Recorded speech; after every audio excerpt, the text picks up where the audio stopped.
জ্যোতি রান্নাঘরে আজ তৈরি হবে মাছ ডাল সুন্দরী। এটা তৈরি করতে লাগবে মাছ ডাল, কালো সরিষা, নুন, চিনি, দুটো শুকনো লঙ্কা, একটু কালো সরিষা। কড়াইতে তেল দিলাম, সামান্য একটু তেল, দুটো শুকনো লঙ্কা দিয়ে দিলাম। লঙ্কা ভাজা হচ্ছে। আমি এখন একটু কালো সরিষা দেব। কালো সরিষা দিয়ে দিলাম।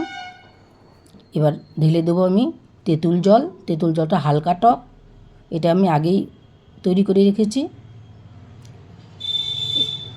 এবার একটু নুন দিব, স্বাদ মতো। নুন দেওয়া হয়ে গেল। ডালটা ফেটিয়ে নিচ্ছি, জলও ফুটতেছে। এবার বড়াগুলোও আমি ছেড়ে দিচ্ছি। বড়াগুলো ছোট্ট করে ছাড়বো। এই ডালটা শুধু পেস্ট করা, এর মধ্যে কোনো কিছু দেওয়া নেই, শুধু পেস্ট করা ডাল। দেখুন আমি ছোট ছোট করে দিচ্ছি, দেখতে বেশ ভালো লাগছে, সাদা সাদা, বেশ সুন্দর লাগছে দেখতে। জলটাও ফুটে আসছে। বড়া দেওয়ার প্রায় শেষ হয়ে গেল আমার। জল টকবক করে ফুটছে,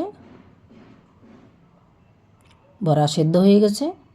আমি চিনি দেব, জাস্ট 4 চামচ চিনি আমি দেব, যাতে জলটা একটু টক একটু মিষ্টি লাগে।